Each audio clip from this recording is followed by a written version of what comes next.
Oferecimento SP Security. Segurança inteligente para o seu lar. Proteja sua família e fortaleça seu condomínio com tecnologia de ponta. Acesse spsecurity.com.br e descubra como transformar a segurança da sua casa.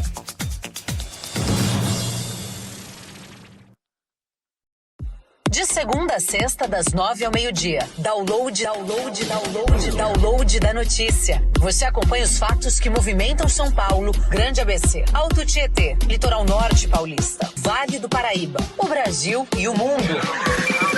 Download da notícia. Regional na essência, global na referência. Na Rádio Guardiã da Notícia. FM 82.3. FM 82.3.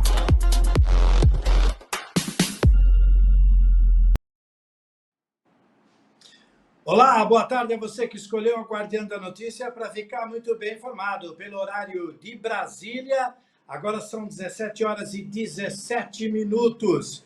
Na capital, os termômetros marcam 27 graus. E no interior de São Paulo, na região metropolitana de Campinas, eles cravam 32 graus. Bem-vindos ao Download da Notícia, segunda edição desta quinta-feira, 16 de abril de 2026, outono brasileiro e Dia Mundial da Voz. Eu sou Gil Latoreira, falando direto do nosso núcleo de jornalismo na região metropolitana de Campinas, no interior de São Paulo, de onde, a partir de agora, vamos conferir juntos os destaques e tudo o que aconteceu de mais importante na capital e em toda a área de cobertura da Guardiã, com assuntos regionais, além das notícias nacionais e internacionais. Estamos ao vivo pela rádio A Guardiã da Notícia, no FM 82.3 e também pelas nossas multiplataformas com som e imagens pelo nosso canal no YouTube. Na plataforma é no guardiandanoticia.com.br. Jornalismo regional com alcance global. Estaremos juntos até às 19 horas e 30 minutos. Até às 19 pelo FM 82.3 e depois seguiremos aí pelo nosso portal com imagens no www.aguardiandanoticia.com.br. Nos estúdios da Avenida Paulista, do DN2, a Aline Matos na transmissão e na técnica. A Isa nas redes sociais, na edição o Marcos, a Roberta Santana e o Felipe Rafael. Gustavo Cópia na mesa de som e na produção, juntamente com a Kathleen Costa, que está nos estúdios nos esperando para os destaques desta quinta-feira. Boa tarde, Kathleen, seja bem-vinda. Oi, Gil, boa tarde para você, para todos que acompanham o Download da Notícia, segunda edição. Vamos aos destaques desta quinta-feira. Estado de São Paulo, o governador Tarcísio de Freitas destaca o papel estratégico do etanol para a soberania energética do país. São Paulo, Comissão de Inovação é instalada e mantém presidente. Guarulhos, Comissão Especial de Inquérito ouve representante da Sabesp para esclarecer detalhes da ligação da água. ABC, Hospital da Mulher de Santo André, consolida-se como referência no atendimento pré-natal de alto risco. Em Mauá, estão abertas as inscrições para o curso gratuito Empreenda Certo, em uma parceria com o Sebrae. Vale do Paraíba, em homenagem à celebração do aniversário de Monteiro Lobato, a Biblioteca Municipal de Taubaté promove uma feira de troca de livros. Santa Catarina, projeto Ecomoda consolida-se como ferramenta estratégica para a ressocialização de detentos. Bahia, em Salvador, trabalho de prevenção aos efeitos das chuvas é realizado de forma contínua durante todo o ano. Brasília, relatório favorável é lido e sabatina de Messias é antecipada. No quadro Salão do Poder, o Vinícius Carvalho faz suas análises e comentários sobre os bastidores da política nacional direto da capital federal. Agora, no cenário internacional, Estados Unidos não prorrogarão isenção das sanções ao petróleo russo. E por fim, Gil, nesta edição, teremos um giro pela cidade de cobertura da Guardiã, com a participação dos jornalistas Francisco Trevisan, no Litoral Norte, e o Ricardo Café, no Alto GT. Eu volto com você, Gil. Muito bem, essas e outras notícias você confere agora. Vem com a gente, pois o Download da Notícia, segunda edição desta quinta-feira, 16 de abril, já está no ar. Download da Notícia.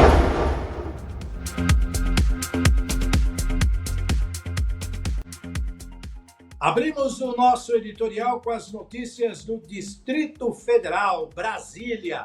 Olha só, o novo Plano Nacional de Educação já é lei. Sancionado pelo presidente Lula, o texto define metas e estratégias para o setor nos próximos 10 anos. Entre as prioridades da nova legislação, destacam-se aí a ampliação das vagas em creches e também a expansão do ensino em tempo integral em todo o país.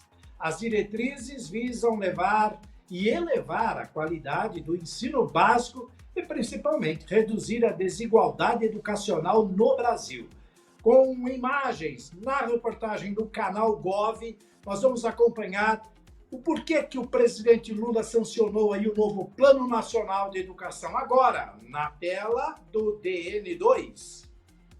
Com foco maior em qualidade, aprendizagem e redução de desigualdades, o novo PNE reúne no total 19 objetivos, 73 metas e 372 estratégias a serem cumpridas de modo gradual nos próximos 10 anos. O Plano Nacional de Educação é muito mais, governador, do que um conjunto de metas. É um pacto coletivo com o futuro do Brasil.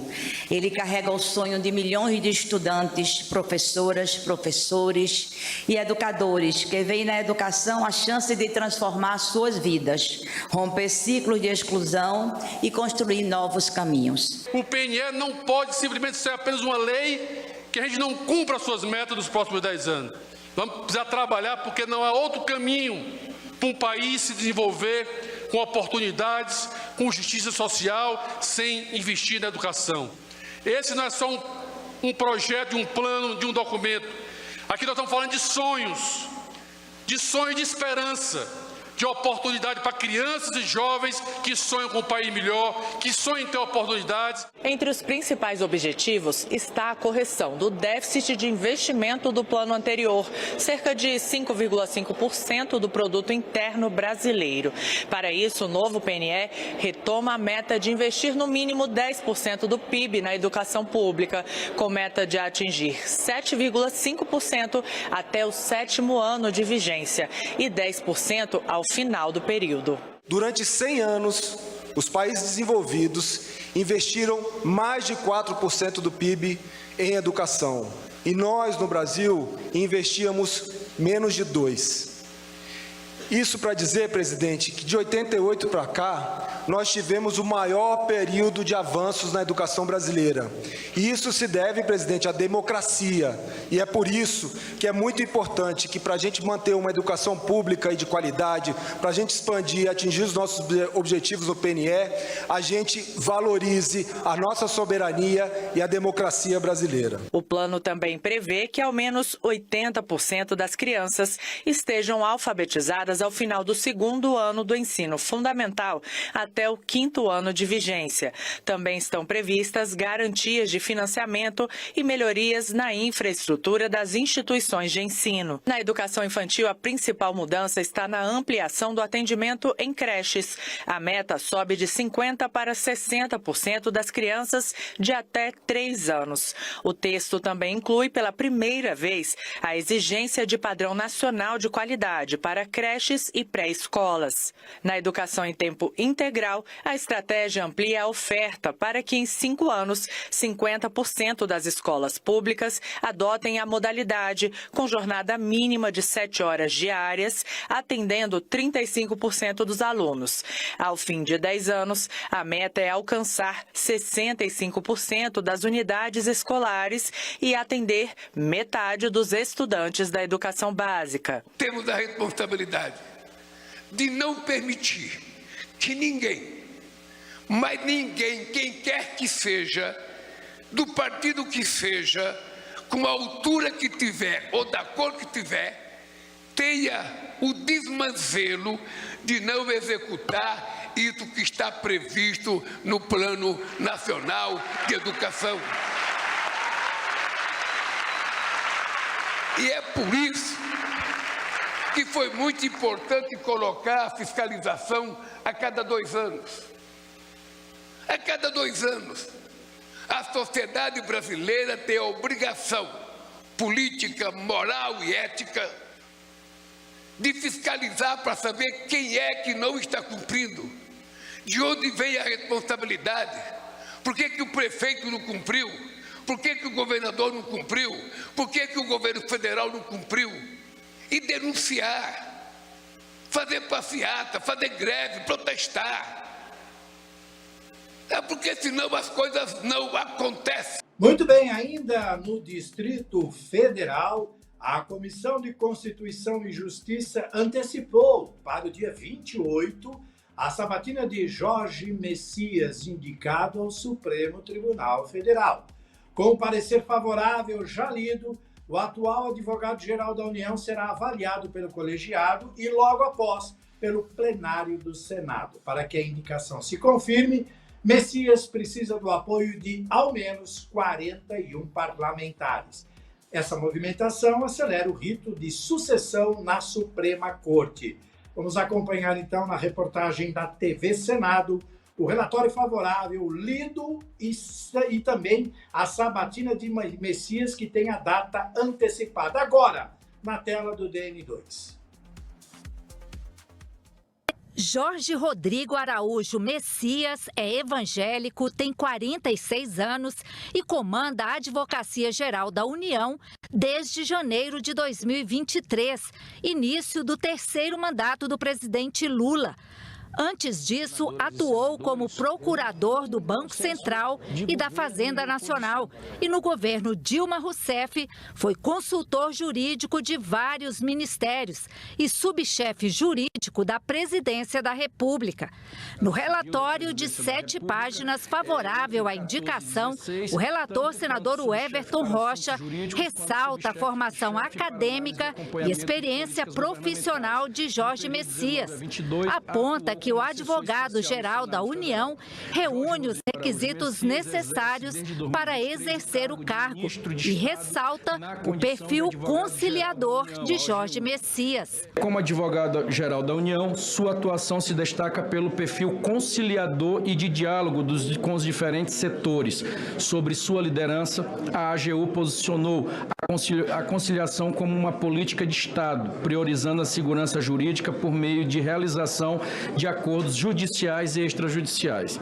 Destaques incluem o novo acordo do Rio Doce, que encerrou disputas sobre reparações de rompimento da barragem de Fundão, e o acordo de Alcântara, em 2024, resolvendo o conflito territorial de 40 anos entre quilombolas e os centros de lançamento, evitando condenação na Corte Interamericana. Jorge Messias foi indicado pelo presidente Lula para ocupar a vaga aberta no Supremo Tribunal Federal com a aposentadoria do ministro Luiz Roberto Barroso, em outubro do ano passado. Apesar dele ter sido nomeado em novembro de 2025, a indicação formal dele só foi encaminhada ao Senado no início deste mês. A sabatina de Jorge Messias já está marcada para o dia 28 deste mês. Após a CCJ, o nome dele seguirá para o plenário, onde será analisado no mesmo dia. Para ser aprovado, Jorge Messias precisa contar com os votos favoráveis de pelo menos 41 dos 81 senadores. Muito bem, às 17h30, hora do nosso quadro Salão do Poder, direto de Brasília, Distrito Federal. Vinícius Carvalho vem com os comentários sobre os assuntos que movimentaram essa semana, sobre o cenário político em Brasília e tudo que está acontecendo lá no Planalto. Vinícius, boa tarde, seja bem-vindo ao DN2 desta quinta-feira. Tudo bem, meu amigo? Oi, Diário da Notícia. Estamos aí, Gil. Tiro, porrada, bomba, prisão, confusão, extradição. No final, temos que deixar muito claro que o quadro de hoje é um quadro opinativo. jornalístico, porque estamos correndo risco. Hoje, se você falar mal de algum poder, a depender da situação, corremos sérios riscos, viu, Gil? Exatamente. Eu só quero complementar que tanto eu, Gil Latoreira, como Vinícius Carvalho, que está em Brasília, estamos no exercício de nossas profissões, levando os fatos que movimentaram o cenário político brasileiro, em base a tudo que está sendo divulgado por todos os canais de comunicações do país e até fora do país, sempre levando a verdade com transparência e sem mérito das nossas opiniões. Estamos apenas levando ao conhecimento do público tudo aquilo que está sendo divulgado. Portanto, a partir de agora, não é um quadro opinativo, e sim um quadro de informação, onde nós, jornalistas, levaremos, através da Guardiã da Notícia, tudo com transparência e responsabilidade para que você em casa tire as suas conclusões e você faça os seus comentários. Somos apenas um instrumento para levar essas informações e essas notícias. Certo, Vinícius?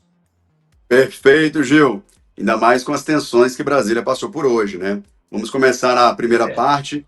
O ministro Gilmar Mendes, do STF, do qual eu tenho muito respeito, fez alguns ataques e considerações mencionando o então ex-procurador da República, Rodrigo Janot, onde durante sessão do STF pública, ele afirma que Rodrigo Janot era um alcoólatra, que às 3 da tarde já estava bêbado, associando sua atuação à época da Lava Jato, que teve algumas práticas que, segundo o ministro Gilmar, são práticas que fragilizam o devido processo legal. Tudo isso começou, Gil, essa confusão aqui em Brasília, após a fala que ocorreu de críticas ao relatório da CPMI do crime organizado, do então senador da República, que chegou a pedir o indiciamento não apenas do Gilmar Mendes, mas também o indiciamento do próprio procurador atual da República e de alguns outros ministros do STF. Uma situação que gerou grande tensão, né? Alexandre Vieira, senador da República, está sendo ameaçado, inclusive, por isso, deu algumas declarações na imprensa sobre, está sendo ameaçado a abrir um inquérito para poder responsabilizar por suas falas e atuações dentro do inquérito, dentro do relatório da CPMI, que não foi aprovado. Então, assim, gera uma grande tensão. Acho interessante, inclusive, Gil, chamarmos no VT a fala do ministro Gilmar Mendes, para que a gente possa esclarecer e criar um contraponto sobre uma outra situação, que era o caso do Rio de Janeiro. Se puder chamar aí, por favor. No passado recente, enquanto florescia e se desenvolvia a Operação Lava Jato, investigadores também se valeram de expedientes heterodoxos, muito similares ao que se observam agora.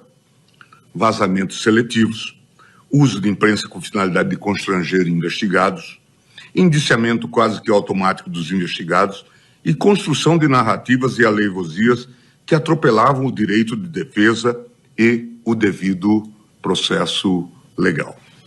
Diante de iniciativas que parecem se repetir agora, não podemos olvidar o que ocorreu naquela quadra, com o messianismo e as práticas totalitárias da Lava Jato, sustentadas por um punitivismo inebriado com a expectativa de popularidade. E é com base nessa experiência que devemos agora nos acautelar, não nos permitindo envolver em uma maré de denuncismo e adentrar incauta e irresponsavelmente em uma espiral de desconfiança nas instituições, sobretudo quando a instituição sob ataque é uma das grandes responsáveis pela estabilidade que o país ora goza.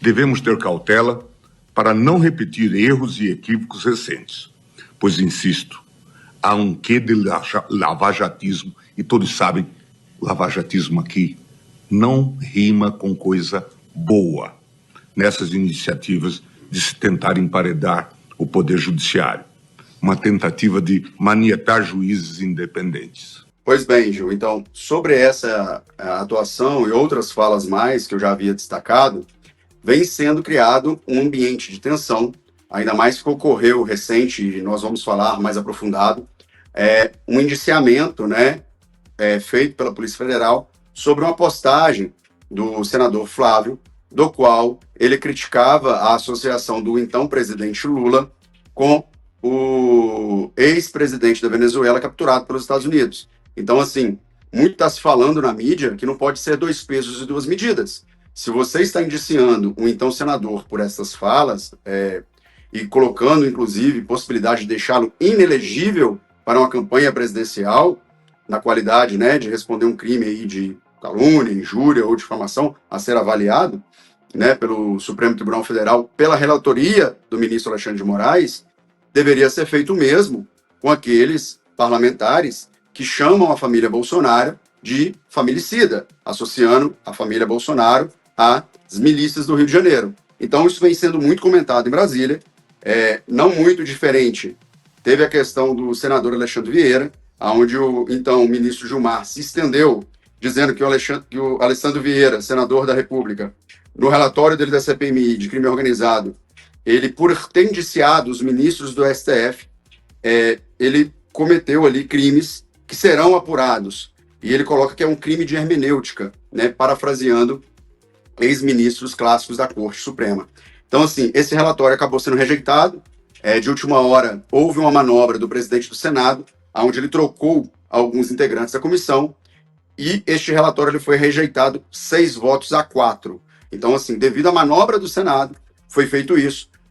Agora, teve uma matéria recente que está saindo na mídia, que o próprio Senado Federal quer impor a não perseguição penal, a ser submetida pelo STF nas questões da CPMI, ou seja, temos uma questão de CPMI que há mais de 50 anos vem sendo tratadas devido a essa questão do Banco Master, esse envolvimento com a classe política e com o poder judiciário, que aqui não estamos falando se está certo, se está errado, se houve crime ou não, mas esses vultuosos valores envolvendo ministros do STF, passeios em jato ou caronas em jato e etc., isso vem sendo debatido e discutido sobre, afinal, o Senado vai tomar a postura de fiscalizar o STF ou quem fiscaliza o STF? Teve até falas do então presidente Lula, que ele declara, aspas, ministro do STF não pode ser milionário. Se quer ser milionário, não seja ministro do STF, né? Onde ele havia comentado, no quadro passado, falando sobre isso, do conselho para o camarada Alexandre de Moraes. É algo muito complexo, muito delicado. O ministro Fux, em seu voto, e aí já estamos falando de outro assunto, ele fala sobre a corrupção sistêmica, que ele, ao declarar o voto sobre a questão do Rio de Janeiro, diversos ministros começaram a dizer que o estado do Rio de Janeiro é um exemplo de corrupção, é algo que todos os parlamentares praticamente estão envolvidos ou com milícia, ou com corrupção, ou com jogo do bicho. Isso gerou um grande estresse e nós temos agora um contraponto a essa fala do então ministro e decano Gilmar Mendes com o ministro, que é o Fux, que tem também uma fala onde, ao defender a situação do Rio de Janeiro, porque a corrupção não se origina no Rio de Janeiro, é algo sistêmico brasileiro, enquanto isso não for tratado como um crime hediondo e responsabilizado como tal, e a gente ter a perseguição do capital, nós não teremos nenhum resultado. E aí, Gil, eu gostaria de chamar o outro VT do então ministro Fux, falando sobre a corrupção do Estado do Rio de Janeiro, em suas palavras fortes, mas de alto nível e, claro, aonde a gente vai conseguir fazer essa comparação de posicionamentos e entender que a crise institucional do STF não adianta os ministros tamparem o sol com a peneira. Está ocorrendo, é um fato e chegou ao ponto dos legisladores, tanto deputados como senadores, debater sobre isso. Solta aí, por favor, a questão das falas do ministro Fux. Senhor presidente, rapidamente, a solução que o Supremo adotar será a melhor solução. Mas eu sou carioca de nascença e eu verifiquei que houve uma manifestação de profundo descrédito em relação ao Rio de Janeiro de forma generalizada. E eu até acredito que muitos assim o fizeram porque ingressaram no Supremo Tribunal Federal em época posterior. Mas essa perplexidade ela não seria tão grande se colegas tivessem participado do julgamento do Mensalão, do julgamento da Lava Jato, desse julgamento agora do INSS e do Banco Master, porque os escândalos não são concentrados no estado do Rio de Janeiro. Então, e os políticos, há bons políticos no Estado do Rio de Janeiro, que representam o Estado na Câmara Federal. São excelentes políticos. De sorte que, se esses políticos tiverem que ir para o inferno, eles vão acompanhados de altas autoridades. E aí, Gil? Forte, hein? Forte. Mas é o que a gente deixou bem claro aqui. As conclusões devem ser tiradas exatamente pelo eleitor, que agora vai voltar para senador e tem que saber que o Senado tem força, poder e legitimidade para atuar nessas ações contra o Supremo Tribunal Federal. Muito bem. Se não fizerem nada, ou por falta de coragem, ou seja lá por que for, que fique o alerta na hora de votar, para que você coloque pessoas que realmente apliquem a lei, que no Código Penal brasileiro, no Código Civil, diz todos são iguais perante a lei, sem distinção de cargo, cor, religião, seja lá o que for. Muito bem, aqui no Brasil parece que isso não tem muita valia, mas está escrito lá. Então, que a interpretação seja ela feita de qualquer forma, mas está lá na tábua, como se diz na lei de Moisés. Então, que se cumpra, porque senão é pecado e vai arder no fogo do inferno ao lado de altas autoridades, como disse o ministro Fux. Foi ele que disse, não sou eu que estou falando, hein? É isso, Gil. Aí, fora isso, temos a grande hipocrisia da vez. Infelizmente, eu não sei se é um esforço do governo para dar mais holofotes para uma situação, ou se eles estão querendo fazer, de fato, uma campanha para o governo Bolsonaro. Porque, assim, a Polícia Federal abriu investigação no então senador Flávio, nós já havíamos comentado um pouco no cenário anterior, sobre uma indagação que o senador Flávio colocou em uma das suas redes sociais. Essa discussão envolve o limite da liberdade de expressão. E é algo muito complexo, porque se a gente for começar a judicializar tudo isso, como eu já havia falado no bloco anterior, quem chama a família Bolsonaro de familicida também vai ter que receber um processo do STF, porque afinal nós estamos falando de autoridades, no caso, não mais o presidente Jair Bolsonaro, mas o senador Flávio, os seus irmãos, todos com cargos e mandatos eletivos. Então, assim, muito se falou na imprensa, inclusive, que essa investigação da Polícia Federal foi um pedido do Ministério da Justiça, e o que pode ocorrer é Flávio Bolsonaro ficar inelegível, né, por conta desse crime que ele cometeu.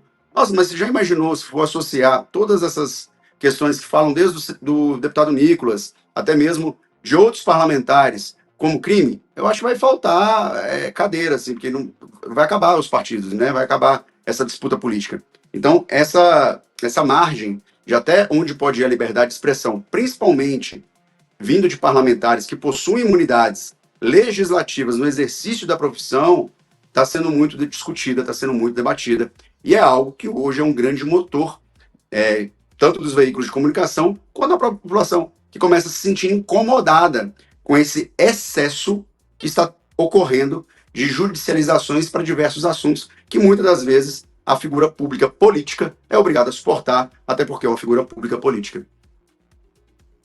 Vini, eu queria aproveitar o gancho desse assunto que fala sobre o Supremo e tudo mais. Um pouquinho antes da sua entrada, nós soltamos um VT direto de Brasília falando sobre a indicação do Messias e que o Senado antecipou, coisa e tal.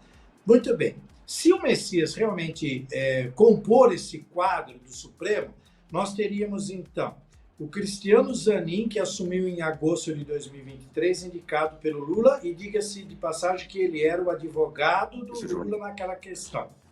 Flávio Dino, que assumiu em fevereiro, acho que de 2024, eu acho que é isso, né? E ele também era ministro do Lula naquela questão. Agora, nós temos o Messias, para quem não se recorda, o Messias é o famoso Bessias, assina o documento aí, aquela coisa toda. Fala com o Bessias. O Bessias, né? Lembra? Procura o Bessias, que ele tem lá com o documento já assinado, coisa e tal. Muito bem. Em branco, documento em branco de posse, diga-se de passagem. Seria Gil, legal, assim, mas seria imoral? Eu acredito que a modalidade de indicação de ministros do STF é algo que deveria ser reformulado. Não deveria ser uma indicação presidencial, porque aí nós ficamos sofrendo, mas é de direita, mas é de esquerda. Acredito que deveria ser, primeiramente, pares da magistratura concursados, fizeram concurso público para isso, e deveria vir da própria magistratura.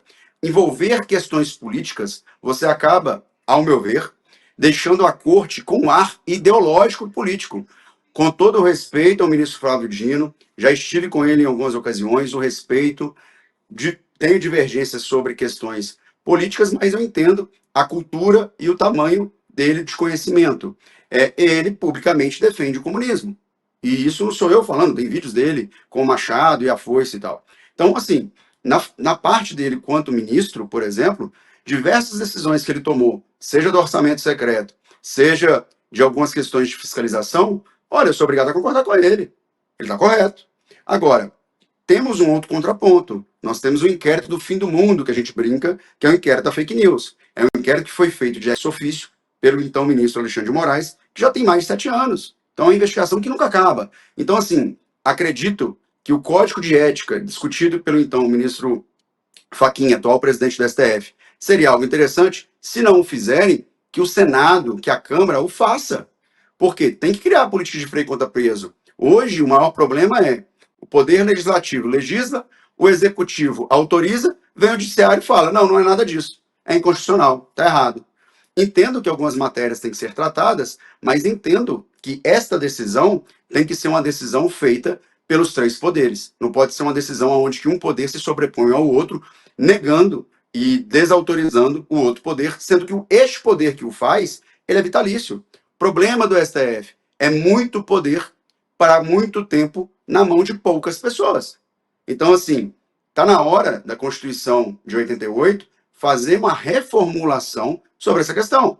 Não pode ficar o Senado brigando com o STF e a população passando fome, enquanto isso nós temos um dos maiores escândalos de corrupção, não é nem do Brasil, é do mundo.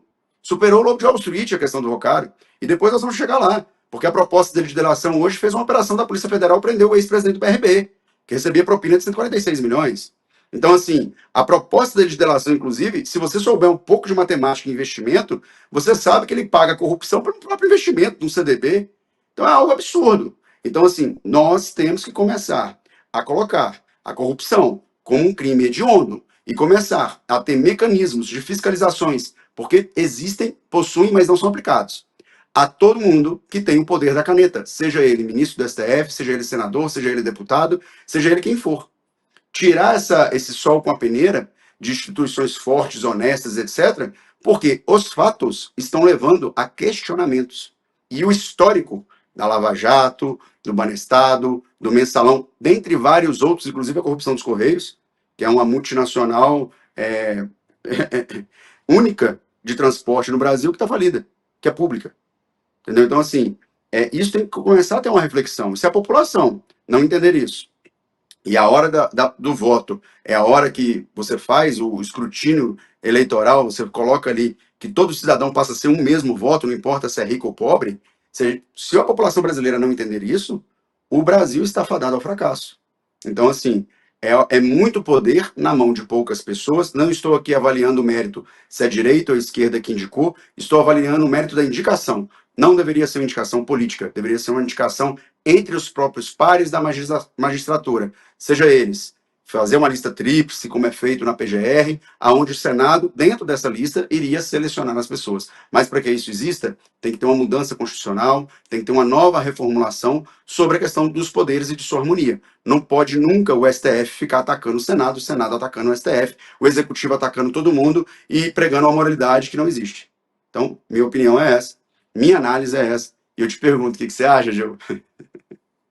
Você sabe, eu estava pensando, enquanto você falava, eu estou com 63, comecei com 20, portanto 43 anos no jornalismo. O político talvez uns 30. Eu nunca me lembro, não me recordo de ter justificado antes de eu entrar no editorial o que eu ia falar, a título de defesa. E isso me fez refletir o cuidado que nós temos que ter hoje em passar a notícia, porque a notícia hoje parece que ela não é a notícia real, é o que eles querem que seja verdade ou não. De qualquer forma, vamos para o caso Ramagem. Ele foi preso, ele saiu, teve uma controvérsia, dizem que ele foi preso numa operação de trânsito, ele cometeu uma pequena infração de trânsito, e aí quando foram ver tinha alguma coisa, para falar que não era nada disso. Enfim, o que está acontecendo aí com o Ramagem lá nos Estados Unidos, hein? Ô Gil, aquela clássica, né? A falta de querer fazer uma peixe, o brasileiro sempre quer fazer uma peixe. É um ditado popular que é o que o brasileiro nunca perde a chance de ganhar vantagem em alguma coisa. Foi um retrospecto de mico, né? Saiu o governo brasileiro falando que foi uma operação coordenada junto com a polícia americana, que na verdade ele foi preso, que ia ser deportado. Chegou o presidente da República, falou agora ele vai ser deportado. São mais de 16 anos de condenação e etc. Resumo, o Hamas não ficou nem 4 dias direito preso. Foi por uma questão ali. Toda a nota que a Polícia Federal fez ficou com uma descredibilidade enorme a partir da soltura do Hamas, que eles estavam dando como certo que ele seria deportado. Vergonhoso para o governo dar uma nota desse tipo, mais vergonhoso ainda, e agora vem os deputados e senadores solicitando informações à Polícia Federal com qual aspecto a Polícia Federal tem essa autoridade de, em outro país, fazer uma suposta parceria ali de polícia. Não acredito que tenha mecanismos legais que permitam isso. Isso vem sendo questionado da Polícia Federal. E, mais uma vez, estão criando agora uma crise na instituição Polícia Federal, que saiu emitindo uma nota essa que foi desmentida pelas ações do governo americano. Então, não adiantam colocar o sol com a peneira quando estão tentando colocar, tentando ter gatilhos políticos em diversas situações, porque os fatos estão passando o sentimento e a sensibilidade para a população, a percepção distinta.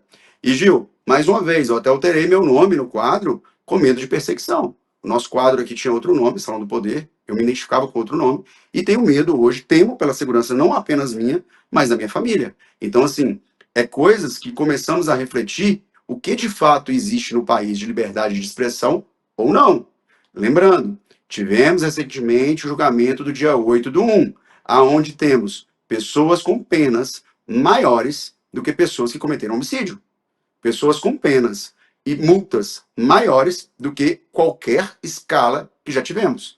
Então, assim, achar que isso tudo é normal, achar que isso tudo tá ok, desculpa, não me importa agora se a pessoa pensa que é de direita ou de esquerda ou de centro, ou seja lá qual for a opinião política dela. Tem que pensar que é o seguinte, hoje é com eles, amanhã pode ser com a gente. E aí?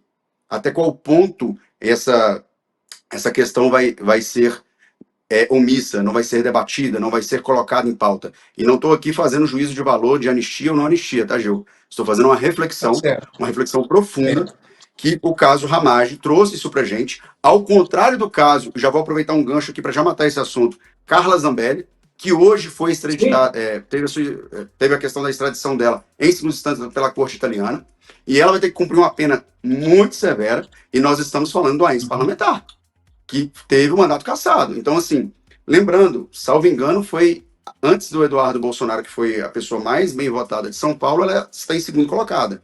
Posso estar errado, mas dentre as mulheres, ela é a mulher mais votada do estado de São Paulo, e eu acredito que do Brasil. Então, assim, não sei se ela superou a Joyce, que a Joyce, a época da eleição dela, foi a mulher mais votada. Não. A Joyce tem mais, inclusive elas tinham, depois eram amigas, criou-se uma rixa entre elas. Viraram inimigas. Mas passado. Eu até entrevistei a Joyce na época e foi uma coisa contra coisas de pessoas que convivem muito juntas. Vamos acelerar, que o nosso horário está passando. Prisão do presidente do BRB que você tinha adiantado. Vamos lá. Então, isso foi uma revelação, inclusive, da proposta de delação premiada do Daniel Vocaro. Já está sendo debatido, inclusive essas informações que Daniel Vocaro explicava como fazia essa corrupção, esse pagamento de corrupção, que, pasme, Gil, parecia um papo normal. Vou te dar ali um apartamento, 146 milhões, uma questão simbólica, tá tudo certo. Não, minha mulher não gostou daquele, eu prefiro o outro. Então, assim, essa coisa ridícula que chega a ser esdrúxula. Não estou aqui defendendo corrupção nem nada, mas, diga de passagem, Daniel Vocaro fez universidade, explicou como funcionam as entranhas da corrupção no sistema brasileiro. Estamos falando aqui de corrupção desde o judiciário ao executivo ao legislativo, e aqui não estou indicando nomes. Então, assim, uma vergonha completa. E o pior, Gil, na delação premiada que ele faz a proposta, ele está dizendo que em 10 anos ele vai retornar um capital para o Brasil de 40 bilhões. Vamos fazer uma conta rápida? Vamos pensar que a corrupção do Banco Master foi apenas 65 bilhões, que não foi. Nas minhas contas já passaram de 300. O rendimento no CDB paga a dívida da proposta da delação premiada dele. Ou seja, O crime valeu a pena, o roubo valeu a pena. Infelizmente, Gil, matematicamente falando, para Daniel Vocaro, ao assinar essa delação, vai valer a pena. Uma grande vergonha por ausência de legislação que persiga todo o capital da corrupção. Não me importa se passou para namorada, se passou para amante, se passou para filho. Todo o capital, assim como a legislação do PIX, que hoje foi atualizada para evitar aquela questão que as pessoas se valiam de laranjas para transferir o capital e quando você ia ver na conta que foi bloqueado o valor não tinha mais, deveria ocorrer o mesmo mecanismo para a corrupção nesse país. E nem compensa manter esse pessoal preso, Gil, que só dá gasto. Manter um Daniel Vocaro preso só é gasto. Tinha que pegar o capital e restituir para os cofres públicos, que afinal, aposentados, pensionistas, nós, contribuintes do FGC, não deveríamos pagar por essa crise. Falamos sobre isso, que esse é um bom investimento, né? Você corrompe, pega a grana, responde tudo, ela rende, você devolve e depois você consegue pegá-la com o rendimento de volta. Escala 6x1 e debate sobre o modelo do trabalho é o próximo assunto. Vamos lá. Então, escala 6x1, Gil. Problema técnico. É uma proposta do governo, o governo quer fazer isso um projeto eleitoreiro. Respeito o governo, mas acredito que poderia ser uma grande oportunidade para os parlamentares retirarem a obrigação de horas. Ao invés de fazer escala 6x1, 5x2, seja lá o que for, tira a obrigação de 44 horas. Vamos passar a remunerar o trabalhador por hora. Quem quiser fazer escala 6x1, escala 7x1, seja lá, trabalhar a semana inteira, assim como é nos Estados Unidos, trabalha. Vamos passar a remunerar o trabalhador por hora.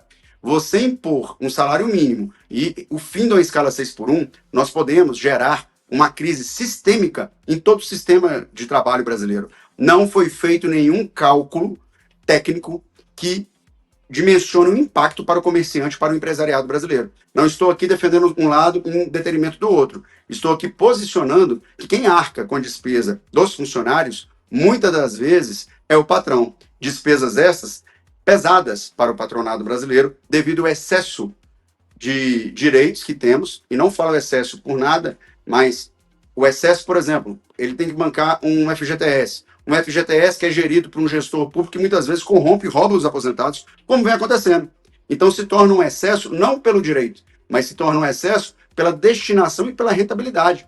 Matematicamente é provado que se o trabalhador pegasse o valor do fundo de garantia e do INSS que ele contribuía e aplicasse, ele ganhava muito mais do que o governo escolher para ele onde vai o dinheiro. Então, assim, acredito que se os parlamentares deixarem de brigar pela proposta, mas posicionarem a proposta, retirando a obrigação da carga horária e permitindo o trabalhador trabalhar a hora que ele quiser, no tempo que ele quiser e ser remunerado por hora, seria uma evolução muito maior do que uma discussão básica do fim de uma escala 6x1. Porque isso só vai trazer maior desemprego, só vai trazer falência do empresariado, que muitas das vezes não vai conseguir manter seus funcionários ou seus funcionários com todos os direitos trabalhistas, tendo em vista esse custo. E ainda podemos ter um apagão de algumas atividades. Imagina um posto de gasolina que funciona no final de semana, como é que vai fazer? Imagina um mercado, imagina uma farmácia. Essa reflexão é muito legal, você ter ali uma diminuição de carga horária de trabalho. Mas o Brasil, ele está preparado, ele está no molde de uma Suíça, ele tem uma educação, uma saúde, uma qualidade de vida que os países do primeiro mundo possuem e exercem essa atividade? Acredito que não, mas talvez eu possa estar vivendo num país distinto de alguns. É isso aí. Bom, já falamos disso também, porque tem mais um ponto aí. Isso tudo, se acabar a CLT, daqui 10, 20 anos, acaba a aposentadoria, acaba tudo, porque não vai ter mais dinheiro na Previdência. Lula e a taxa das blusinhas. Recuo e desgaste. Ironicamente, quem fez a taxa das blusinhas foi o governo Lula em seu primeiro mandato.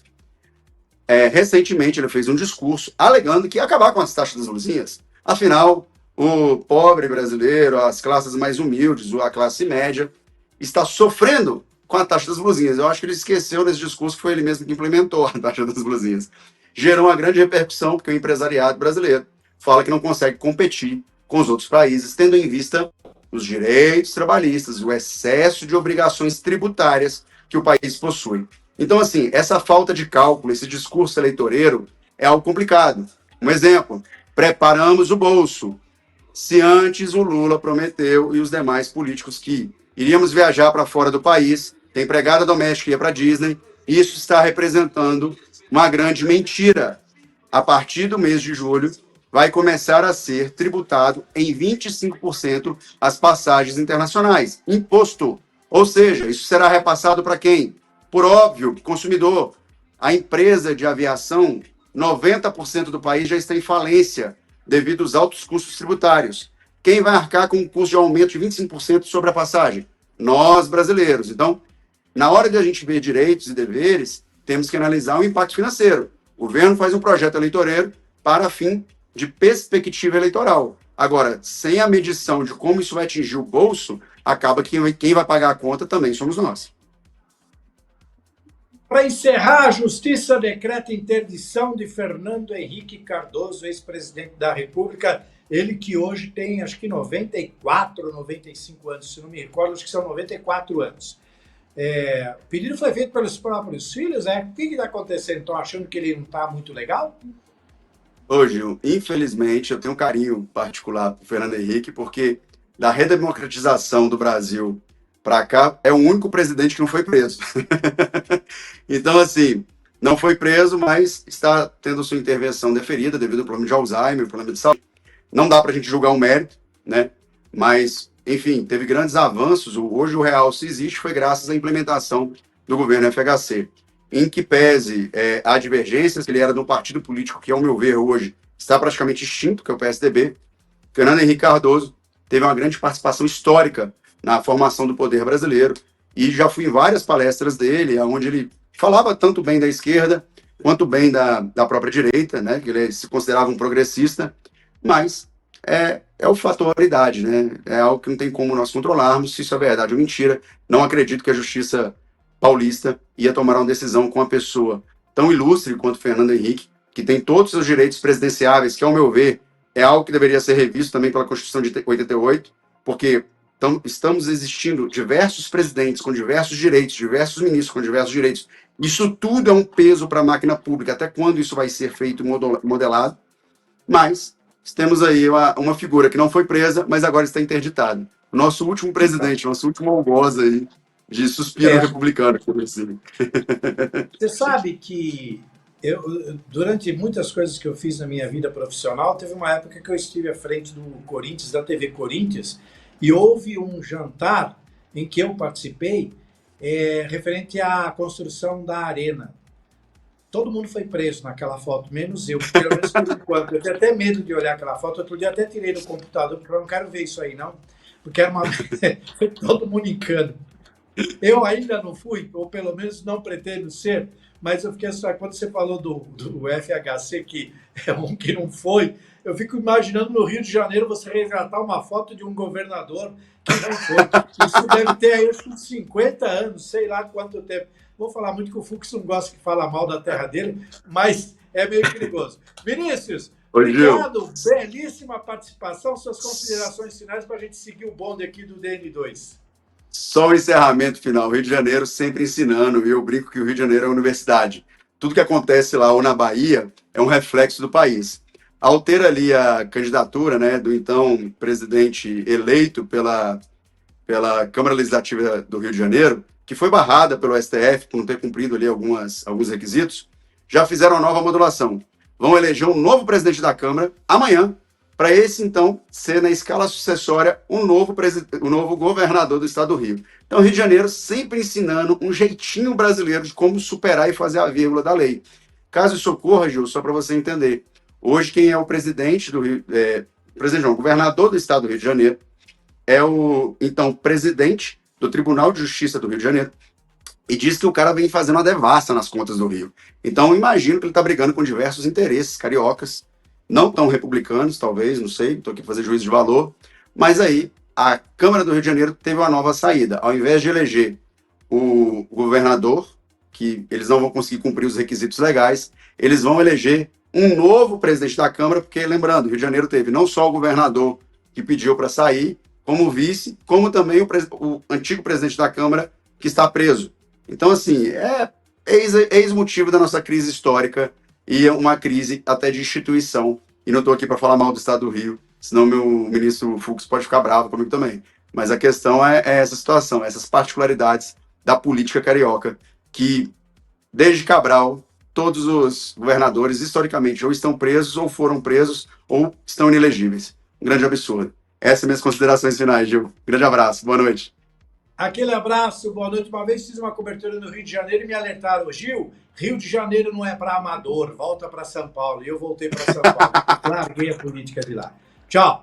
A semana abraço, que vem a gente está de Gil. volta. Grande abraço, obrigado. Agora são 18h06. Acesse as nossas redes sociais para ficar muito bem informado, principalmente o nosso portal, cara nova, guardiandanoticia.com.br. Vamos para um rápido intervalo. Na volta, as notícias de São Paulo. Intervalo. Download da notícia, segunda edição. Grande ABC. Muito bem, pelo horário de Brasília, agora são 18h25. Estamos de volta. Hoje é quinta-feira, dia 16 de abril de 2026. O download da notícia está pelo FM 82.3, também com imagens pelas nossas multiplataformas no portal aguardiandanoticia.com.br. O Hospital da Mulher de Santo André consolida-se como referência no atendimento pré-natal de alto risco. Essa unidade, minha gente, recebe gestantes encaminhadas aí pelas unidades básicas de saúde, oferecendo um suporte especializado para quem possui comorbidades ou condições que exijam aí atenção redobrada.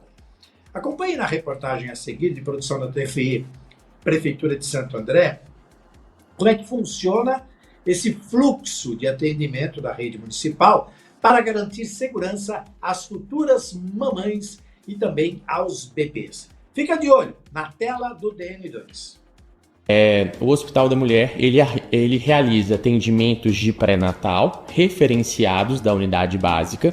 Então, basicamente, a gente tem, quando a paciente engravida, a gente tem dois perfis, né? A paciente que é considerada uma paciente de alto risco, né? Que é a paciente que tem alguma doença, alguma comorbidade, alguma condição de saúde que predisponha talvez a um desfecho desfavorável. E a gente tem a paciente que a gente considera uma paciente risco habitual, a paciente que não tem nenhuma comorbidade. Essa paciente risco habitual, ela faz o acompanhamento das consultas de pré-natal nas unidades básicas de saúde e são referenciadas para nós caso tenha alguma intercorrência. Entretanto, todas as pacientes consideradas de baixo risco e alto risco fazem o parto no Hospital da Mulher. Então, a gente está falando de uma instituição que abraça toda a cidade de Santo André no nascimento. Muito bem, de Santo André, vamos para Mauá, porque lá estão abertas as inscrições para o curso gratuito Empreenda Certo.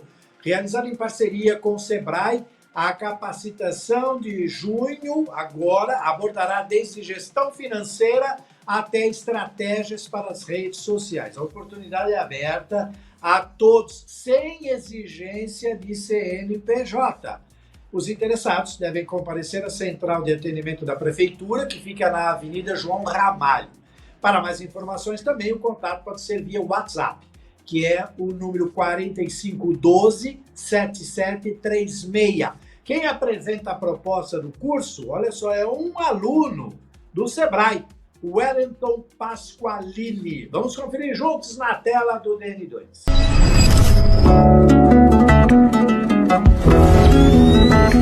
Esse curso é muito importante para as pessoas fazerem porque você tem um sonho. E se você tem esse sonho, você tem que começar a planejar. Você tem que ter conhecimento. Com o curso do Sebrae, estou aprendendo o quê? A parte de finanças, a divulgação, o planejamento, como crescer, para quem vender.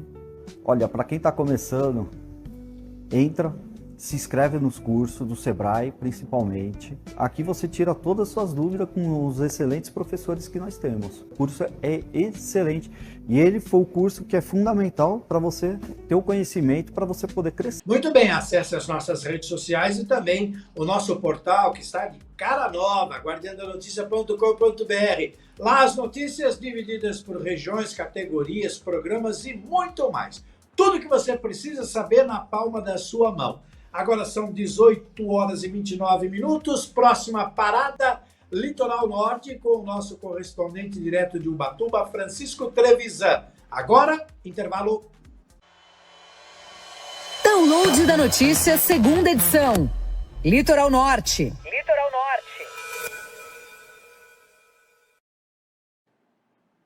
De volta, vamos para Ubatuba, onde o nosso correspondente, o jornalista Francisco Trevisan, traz as últimas notícias do litoral norte. Muito boa tarde, boa noite já, né? 18h33. Trevisan, como é que você está? Tudo bem? Boa noite, Gil, para você, para todo mundo que nos ouve, nos assiste aqui na Guardiã da Notícia, nessa quinta-feira. Um dia bonito, Gil, uma tarde linda de outono. E o feriado deve ser assim, a gente tem as imagens aqui do pôr do sol em Ubatuba, na praia do Itaguá. Uma tarde gostosa aí, com 21, 22 graus marcando agora, né? E muita gente aí para chegar aqui no feriado de Tiradentes. Temos 6 praias impróprias em todo o litoral norte. Todas elas estão lá no portal aguardiandanoticia.com.br, onde você fica tudo bem informado, tudo o que acontece aqui no litoral.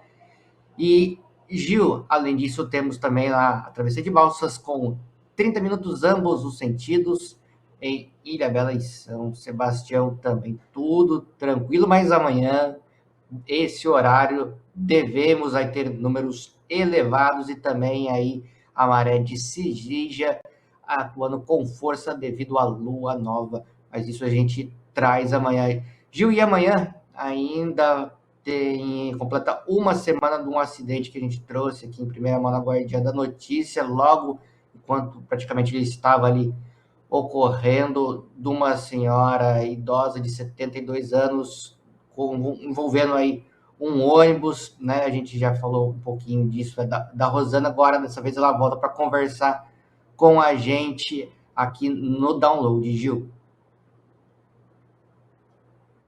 Ela está conectada, Trevisan? Ou não? Não, né? Ela vai falar com a gente? Deixa eu só chamar ela aqui, mas ela vai contar aqui. Perfeito, perfeito.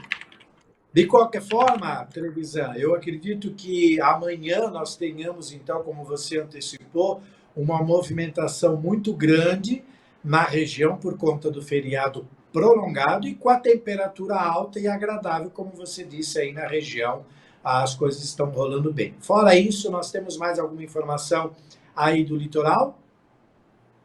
Temos aí a Polícia Militar atuando hoje, aí na parte da tarde também, destaques que acabaram de chegar aí para a gente, a ROCAN, né, que é a Rondas Ostensivas com apoio de motocicletas da Polícia Militar aqui em Ubatuba, pegou e prendeu um ladrão e já procurado já pela justiça. Tem também, Gil, aí em São Sebastião, lá em Maresias, campeonato de Pan-Americano de futebol começando aí também no feriadão prolongado. E também de um dos destaques também aí envolvendo, isso até para quem nos escuta, né, como rádio, que é o famoso ECAD, né, o escritório aí de direitos autorais, né? Então, em Caraguatatuba, a justiça proibiu os shows do aniversário da cidade sem o pagamento aí do ECAD, com pagamento de multa também, tá tudo completinha essa notícia lá no portal Aguardiã da Notícia. Agora a gente já tem a Rosana que vai contar tudo pra gente de como é ser igual a mãe, né, atropelada aí, então ela vai contar como que é esse processo, como que tá acontecendo aqui em Ubatuba, né, porque não é todo dia também que a gente pode depender dos serviços, e até esse momento a prefeitura nem a empresa respondeu para a imprensa, Gil.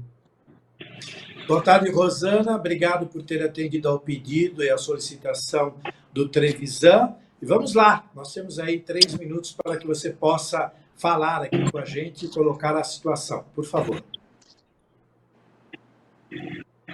Boa tarde a todos os telespectadores da Rádio Guardiã da Notícia. Boa tarde, Trevisan.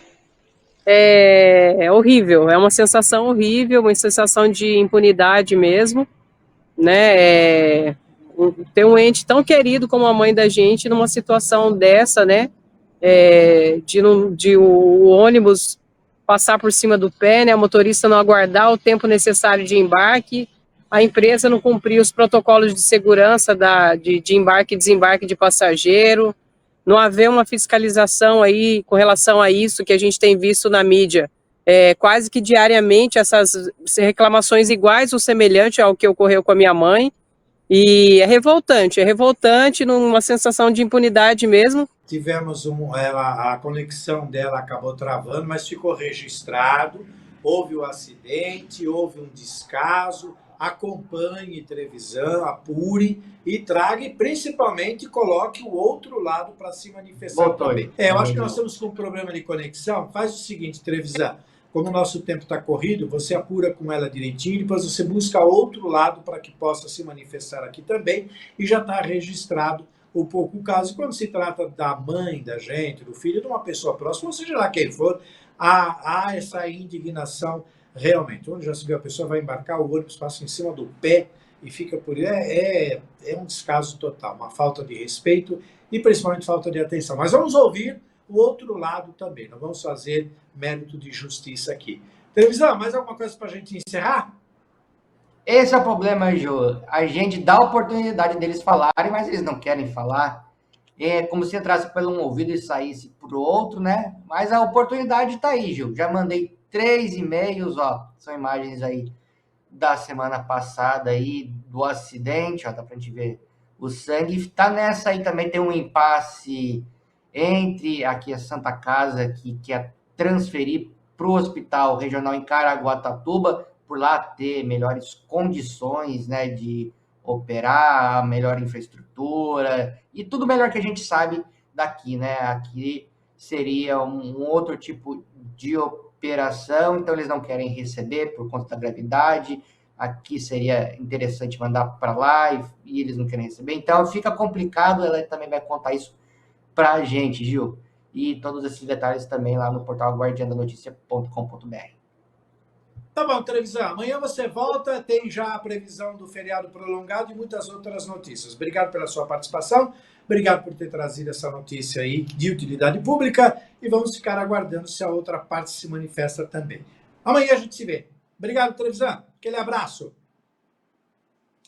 Muito bem, 18 horas e 40 minutos. Próxima parada, Alto Tietê. Quem traz as informações é o Ricardo Café. Mas é daqui a pouquinho, porque agora, intervalo. Download da notícia, segunda edição. Alto Tietê. Alto Tietê. E quem traz todas as notícias da região do Alto Tietê é o nosso correspondente, o jornalista Ricardo Café. Boa noite, Café, tudo bem? Seja bem-vindo ao DN2 desta quinta-feira, 16 de abril. Tudo bem? Oi, Gil, tudo bem? Boa noite para você, todos que nos acompanham no DN2 desta quinta-feira. Gil, vou começar aqui por Mogi das Cruzes, tá? Com um destaque aí da Guarda Civil Municipal, que a gente recebeu informação há pouco que a Guarda Civil prendeu hoje de manhã um homem procurado pela Justiça por estupro de vulnerável, viu? Esse flagrante aconteceu ali perto do Ginásio Municipal de Esportes Hugo Ramos, né, onde acontecem os jogos de basquete, ali no Mogilar. Bom, a viatura da GCM estava fazendo um patrulhamento no bairro, né, suspeitou do comportamento do homem, ele foi abordado, não encontraram nada de legal com ele, mas aí fizeram a verificação da identidade dele junto ao COI, que é o Centro de Operações Integradas aqui de Mogi, e aí foi constatado que ele tinha um mandado de prisão pendente, né, por estupro de vulnerável. Aí não tem como, né? Foi encaminhado para a Central de Flagrantes da Polícia Civil, onde a ocorrência foi registrada e ele está à disposição da Justiça.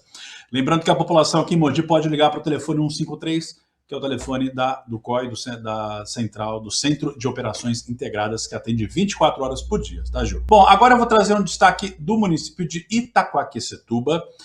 Em Itaquá, é bem legal, viu, Ju, que lá tem uma feira, né, que vai ser realizada, chamada Feira da Trabalhidade. É até difícil de falar.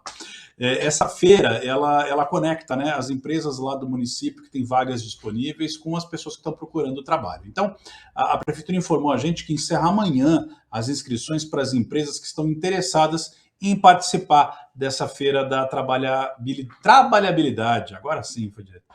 Dessa feira, viu, Gil? É uma iniciativa que promove aí essa conexão entre as empresas e os candidatos da região. Bom, então as inscrições são para empresas interessadas em divulgar vagas, realizar entrevistas no local e também apresentar a sua cultura organizacional. Esse evento é uma oportunidade para os empregadores conhecerem, né, e fortalecer esses vínculos. Ela vai ser realizada no dia 7 de maio, tá, das 9 da manhã até as 2 da tarde, numa universidade lá do município. E aí, com a estrutura vai estar preparada aí para os processos seletivos, para facilitar, né, a contratação de novos colaboradores. Então, as empresas interessadas têm que ligar no telefone 4642-1116 ou dar um pulinho lá na rua Dom Tomás Freis, número 89, amanhã até às 5 horas da tarde, tá? Eu vou deixar tanto o telefone quanto o endereço no nosso portal, tá, Gil? aguardandanoticia.com.br, o pessoal pode dar um pulinho lá para olhar. E, por fim, eu trago uma informação de Suzano. Suzano, aqui na cidade, na região do Alto Tietê, é uma das poucas cidades que tem o passe livre estudantil, tá? Que é um programa aí que ele dá transporte gratuito para os estudantes que moram na cidade. Então, a Secretaria de Educação, ela registrou, desde o comecinho que abriu as inscrições para esse semestre, as inscrições são semestrais, tá, Gil? Então, abriu as inscrições em janeiro, registrou até o momento 3.500 inscrições, tá? Que são válidas para esse semestre. Mas o prazo, ele termina agora dia 30, tá? Para fazer as inscrições. Então, quem precisar fazer esse cadastro, pode entrar lá no portal ou no aplicativo. As inscrições são todas online, e elas têm que fazer o site, eu também vou deixar, é no site da prefeitura, tá? Que é o suzano.sp.gov.br, mas eu vou deixar o link também no nosso portal.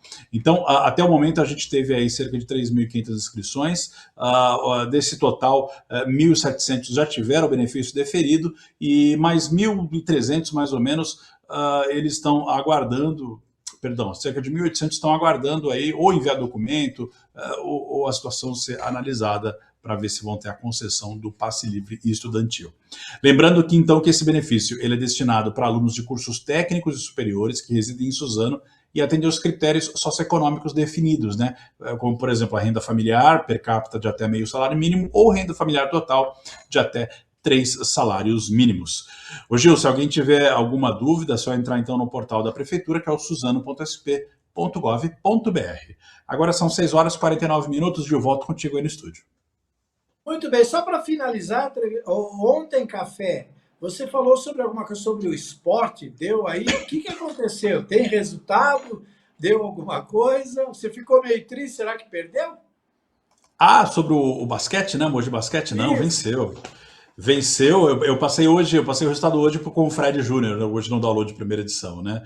O Mogi Basquete. 70? Foi isso? Isso, venceu o. Eu ouvi isso, não tenho detalhes. Olha, muito bem, Gil, isso aí. Venceu o Paulistano por 84-70 e tá garantindo aí uma vaga nos playoffs e vai enfrentar o Osasco agora na sexta-feira, amanhã, né? 8 horas da noite, também aqui em Mogi das Cruzes, aqui no Ugão. Que é o último jogo da fase classificatória. Depois tem os playoffs, que é a fase eliminatória. Então, se ficar entre os 8 primeiros, consegue garantir mais jogos em casa, junto com a torcida. É sempre melhor jogar com a torcida em casa, né, Gil? Não tenho dúvida. Aqui é assim, você fala e vem com o resultado, porque eu mesmo fiquei curioso. Como eu ouvi no rádio hoje, eu falei, lembrei, vou cobrar o Café, porque ele falou sobre esse jogo e agora eu só ouvi rapidamente o resultado aqui. Poucas pessoas falam sobre o esporte amador ou sobre outras modalidades além do basquete, do futebol. E a gente fica curioso. Como você falou ontem, aquilo me chamou a atenção. Hoje, por acaso, eu ouvi o resultado e falei, opa, é hora de cobrar o Café. Obrigado, viu, Café? Amanhã você está de volta aí com mais informações aí da sua querida Alto Tietê. Muito obrigado. Até amanhã, Mingau. Combinado. Um abraço. Até mais. Grande abraço. Agora são 18 horas e 51 minutos. Como o Café disse, acesse as nossas redes sociais, aguardandanoticia.com.br, para ficar sempre muito bem informado. Lá você encontra diversas informações. Nós vamos para mais um rápido intervalo. Próximo bloco, Vale do Paraíba. Agora, mais um intervalo. Download da notícia, segunda edição. Vale do Paraíba. Vale do Paraíba. Vamos para Taubaté. Em homenagem à celebração do aniversário de Monteiro Lobato, a Biblioteca Municipal de Taubaté promove uma feira de troca de livros. O evento celebra o legado do escritor e incentiva a leitura entre os moradores da região. Os interessados podem renovar aí suas estantes de forma gratuita, fomentando a circulação de obras e o acesso à cultura. Confira os horários e como participar dessa iniciativa literária em nossa reportagem de produção da TV Câmara de Taubaté. Agora, na tela do DN2. Então, essa semana inteira que fica ao redor dessa data é a Semana Monteiro Lobato. Mas dia 18 também é considerado, por causa dele, o Dia Nacional do Livro Infantil. Vamos celebrar essa data? É claro que vamos. A Biblioteca Municipal também vai celebrar de um jeito muito diferente, que é oferecendo uma feira de troca de livros. A Eveli está aqui, a bibliotecária. Ela vai me contar um pouco como vai ser esse evento, que não vai acontecer aqui não, vai acontecer lá no sítio do Pica-Pau Amarelo. Obrigada por receber a gente, Eveli. Então, resume para a gente, faz esse convite para a troca de livros. Exatamente. Esse mês, em celebração à Semana Monteiro Lobato, nos dias 16, 17, 18 e 19, a feira de livros vai ser realizada lá no sítio do Pica-Pau Amarelo. É só chegar com o seu livrinho para trocar? Tem alguma regra? Porque eu fiquei sabendo que parece que não é todo livro que pode ser trocado. Isso mesmo, os livros que são trocados nas feiras são os livros de literatura infantil, juvenil e adulto. Mas se eu tiver um livro didático, uma revista, dessa vez não está valendo. Enciclopédias, livros didáticos, dicionários, revistas, livros técnicos já desatualizados não são aceitos. Eveli, você também me contou que a ideia é renovar o nosso estoque aqui também da biblioteca, incentivar a interação entre os munícipes que podem conversar sobre livro, que eu, pelo menos, adoro conversar sobre livro. Então, tem essa maneira de renovar o nosso acervo, é isso? Isso mesmo. Além de proporcionar essa interação entre os leitores, essa troca, né, de ideias, de livros mesmo, também a gente aproveita para renovar o acervo da biblioteca, porque quando chega livros que não temos no nosso acervo, a gente já seleciona e coloca no acervo da biblioteca. E é um acervo bem grande, viu? A Eveli estava me contando, entre 15 e 20 mil livros aí, alguns que ficam temporariamente, né, que são os didáticos que acabam perdendo um pouco a validade, porque novas coisas estão sendo descobertas, mas tem muita coisa boa, dá para ler por muito tempo, né, Eveli? A leitura está aumentando no Brasil, isso é um bom sinal. Aqui também está com uma procura maior de livros? Sim, está sim. A gente está fazendo bastante divulgação, está aparecendo novos leitores, principalmente os infantis. A biblioteca está crescendo, está vindo pessoas novas a cada dia e a gente está desenvolvendo bastante projeto para a biblioteca ser uma biblioteca viva e atrair mais pessoas. E uma última coisa muito importante, Eveli, qual é o estado que o livro tem que estar para participar dessas trocas? Isso é importante, os livros precisam estar em bom estado de conservação para que as outras pessoas que venham depois também tenham boas opções para troca. Então é isso, fica a dica, vamos lá no sítio do Pica-Pau Amarelo conferir esses livros que podem ser trocados. Às vezes você nem tem um para trocar, mas você olha ali e fala, poxa, esse é bacana, então depois eu vou procurar na biblioteca. Muito bem, agora são 18 horas e 56 minutos. Acesse as nossas redes sociais e também o nosso portal para ficar sempre muito bem informado. Para você que nos acompanha pelo FM 82.3, vamos agradecendo pela sua participação, porque nós vamos continuar pelo nosso portal aguardandanoticia.com.br com som e imagens. Para você que está no FM, daqui a pouquinho começa a Hora do Brasil, portanto, nós encerramos a transmissão pelo FM. Mas continuamos com imagens no nosso portal. Ainda tem notícia de Santa Catarina, tem notícia da Bahia, tem também notícia internacional, ainda tem muita coisa. Pela rádio, ficamos por aqui. Daqui a pouquinho, voltamos pelo nosso portal com imagens, com notícias de Santa Catarina. Música e informação na palma da sua mão. Intervalo. Download da notícia, segunda edição. Santa Catarina. Em parceria com o portal Mídia Brasil, vamos então às notícias de Santa Catarina. Projeto Ecomoda consolida-se como ferramenta estratégica para a ressocialização de detentos. Realizado em parceria com a UDESC desde 2012, o curso de costura transforma o tempo de pena em aprendizado profissional. A iniciativa prepara os participantes para a reinserção no mercado de trabalho, promovendo dignidade e novas perspectivas do futuro. Confira como o projeto alia educação e transformação social na reportagem a seguir, que é do governo de Santa Catarina. Na tela do DN2. Peraí. É esse trabalho manual que sai do Presídio Feminino de Florianópolis. Desenvolvido em parceria com a UDESC, o projeto Ecomoda une sustentabilidade e ressocialização no sistema prisional. 24 mulheres aprendem sobre costura, bordado e transformam o que seria descartado em novas peças. Ah, e os produtos têm destino certo. São doados para a comunidade e para as detentas ao saírem da pena. Durante o curso, elas ainda desenvolvem a criatividade e adquirem possibilidades de recomeço lá fora. E a gente vem trabalhando para reconstruir essa autoestima, junto com cada pontinho de bordado, para que elas entendam que coisas que poderiam ser descartadas podem voltar a ter vida. Aqui não é só o tecido que ganha uma forma. O futuro dessas mulheres também. Muito bem, acesse as nossas redes sociais, também nosso portal aguardiandanoticia.com.br, para se manter sempre muito bem informado.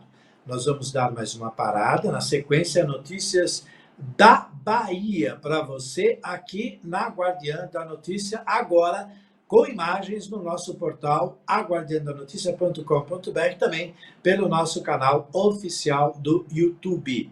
Próximo bloco, então, Bahia. Música e informação na palma da sua mão. Download da notícia, segunda edição. Internacional. Muito bem, estamos na reta final do DN2 desta quinta-feira, 16 de abril de 2026. E para fechar, vamos então com o nosso giro internacional. O governo dos Estados Unidos confirmou que não prorrogará a isenção de sanções ao petróleo russo. A medida, detalhada pelo secretário do Tesouro, visa ampliar o isolamento econômico de Moscou. Com o fim do prazo, empresas que mantiverem transações no setor estarão sujeitas a punições severas. A decisão deve impactar o mercado global de energia e elevar a pressão diplomática sobre o Kremlin. Confira a reportagem a seguir de produção da AFP, Agência France Press, dos Estados Unidos, para a tela do DN2. O secretário do Tesouro dos Estados Unidos, Scott Bessent, declarou nesta quarta-feira que Washington não prevê estender uma isenção temporária de sanções que permitia a venda de petróleo russo já em trânsito por via marítima. Não renovaremos a licença geral sobre o petróleo russo, afirmou em uma coletiva de imprensa, um dia depois que o Departamento do Tesouro anunciou que também não prorrogaria uma medida semelhante para o petróleo iraniano. Ambas as medidas tinham como objetivo amortecer os choques de oferta mundial decorrentes da guerra deflagrada no Oriente Médio pelos ataques dos Estados Unidos e de Israel contra o Irã. Também visavam cortar as fontes de receita das autoridades dos dois países. O objetivo é punir Moscou pela invasão da Ucrânia e Teherã por continuar com seu programa nuclear e financiar grupos armados como o Hezbollah no Líbano. Em março, os Estados Unidos implementaram uma isenção temporária que permitia a venda de petróleo desses países para moderar o aumento de preços após a guerra no Oriente Médio. Muito bem, às 19h08, fechamos o DN2 desta quinta-feira. Muito obrigado pelo carinho da sua audiência. Tchau, pessoal, até amanhã. No Manai Gastronomia, nossa comida é feita com amor, inspirada na diversidade de ingredientes e paladares. Cada receita é preparada diariamente com ingredientes fresquinhos e da melhor qualidade. Explore o nosso buffet self-service, que oferece uma centena de opções para agradar todos os gostos e dietas. Visite nossas unidades Consolação, Berrini, Paulista, Augusta e Cidade Jardim. Confira endereços e horários nas redes sociais e em nosso site. Venha saborear uma refeição inesquecível no Manai Gastronomia, onde a qualidade e o sabor se encontram. Oferecimento SP Security. Segurança inteligente para o seu lar. Proteja sua família e fortaleça seu condomínio com tecnologia de ponta. Acesse spsecurity.com.br e descubra como transformar a segurança da sua casa.